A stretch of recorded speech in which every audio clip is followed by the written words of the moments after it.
Bonjour à tous, je m'appelle Mélodie, je suis cofondatrice de PayConsent. Dans la précédente vidéo, je vous ai montré comment faire votre tout premier contrat et du coup dans cette vidéo-là, je vais vous montrer comment du coup faire signer ce contrat-là par votre client ou si vous êtes client, comment signer un contrat qui m'a été envoyé par un prestataire sur PayConsent. Donc si vous êtes prestataire, déjà, imaginons que vous avez envoyé la prestation. Votre client va recevoir directement un email. Si ce n'est pas le cas, pas de panique. Vous pouvez cliquer sur le lien qui se situe dans votre page projet juste ici. C'est copier le lien. Donc en cliquant ici, normalement, vous pouvez envoyer à votre client directement par SMS, par email, comme vous le souhaitez. Côté client, donc normalement vous avez reçu un email qui vous invite à faire signer, à signer le devis envoyé par votre prestataire. Vous n'avez plus qu'à cliquer sur ce lien, accéder au devis. Une fois que vous avez cliqué sur accéder à votre devis, vous allez être redirigé vers un portail de signature. Vous pouvez accéder à votre devis, mais également en savoir plus sur PayConsent si c'est votre première fois sur la plateforme. Donc là, je vais accéder au devis qui m'a été envoyé par le prestataire. Je vais renseigner mon email professionnel. Donc ici, comme j'ai envoyé à Ethan, qui est mon collègue, son email, ça sera demo@payconsent.io. Donc c'est lui mon client. Je fais vérifier. Du coup, ici, comme c'est la première connexion sur mon appareil, il faut que je retourne dans mes emails et que j'approuve la connexion. Je clique sur approuver. Je peux fermer cet onglet, revenir à ma page principale où on me demande de copier un code. Je retourne dans mes emails. Je clique sur le nouveau lien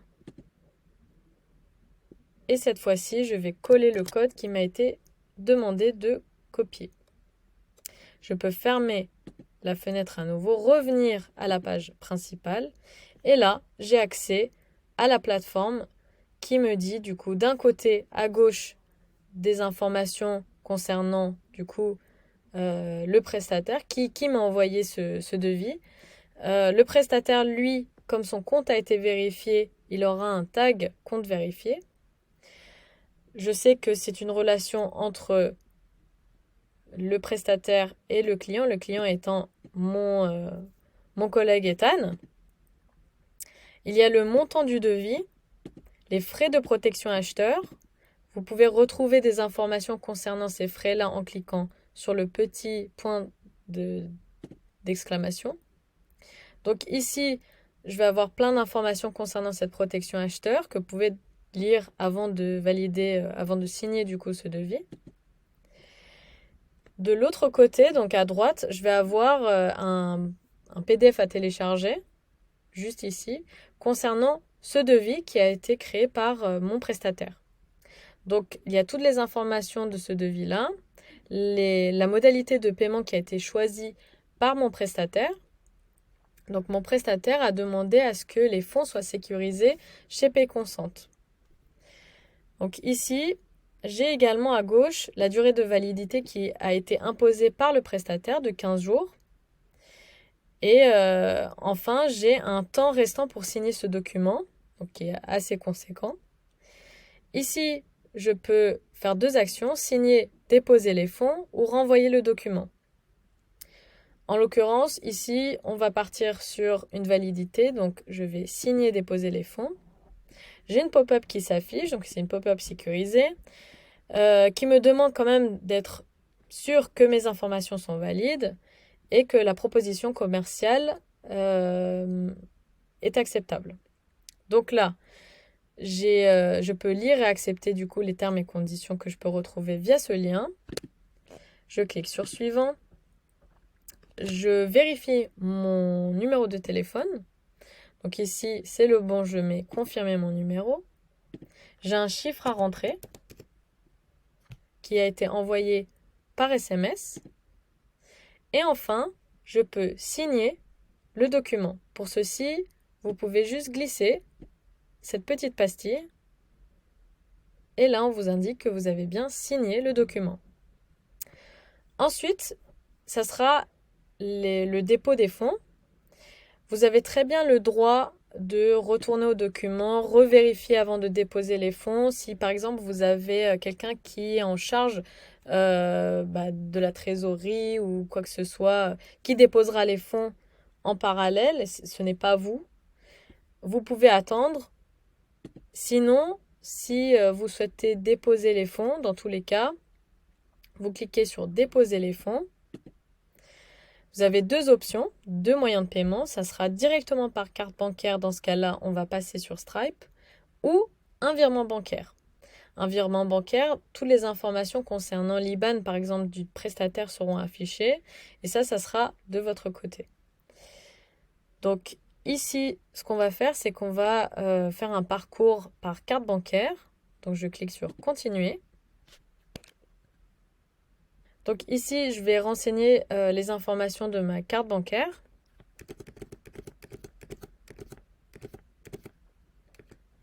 Hop. Ensuite, la date d'expiration. Ça sera 2025. Et là, je clique sur Valider. Donc tout est bon, j'ai bien déposé les fonds et je peux maintenant accéder à mon espace en tant que client.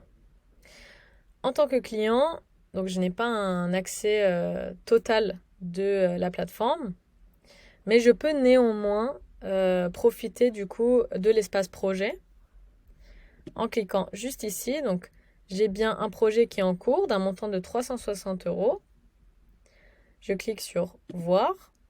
Et là, comme je peux le voir sur cette page, il y a bien des fonds qui ont été verrouillés, sécurisés, et la prestation est considérée comme étant en cours. Donc là, je n'ai plus rien à faire en tant que client. Tout ce qui me reste à faire, c'est attendre du coup que mon prestataire me confirme la finalisation de sa prestation, et d'autres actions seront offertes au client. Je peux très vite vous montrer du côté du prestataire qu'est-ce qu'il va voir sur cette page projet une fois que les fonds seront verrouillés. Donc là, je suis côté prestataire. Et côté prestataire, du coup, je vais avoir bien les fonds qui sont verrouillés et une action qui est soumettre mon projet.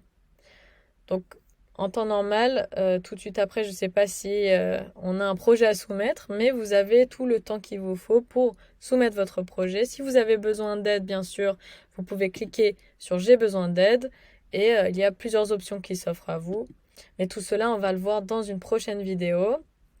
Donc, dans cette vidéo, pour conclure, on a bien créé du coup un lien qui permet du coup à votre client d'être redirigé vers une plateforme sécurisée pour pouvoir déposer les fonds de votre prestation. Le client a pu du coup signer et déposer les fonds. Il avait aussi la possibilité de télécharger le devis, mais il aura toujours la possibilité de télécharger sur la page de projet, donc tout au long de la prestation. Une fois redirigé du coup sur la page projet, côté client, côté prestataire, les fonds sont indiqués comme étant verrouillés. Et différentes actions seront possibles selon le statut du coup du projet. Donc merci beaucoup pour votre écoute. Dans la prochaine vidéo, nous verrons du coup comment s'établit, comment en fait on va soumettre un projet et comment du côté client on va valider ce projet-là, cette prestation-là. Et je vous souhaite du coup une très belle journée et à très bientôt dans la prochaine vidéo.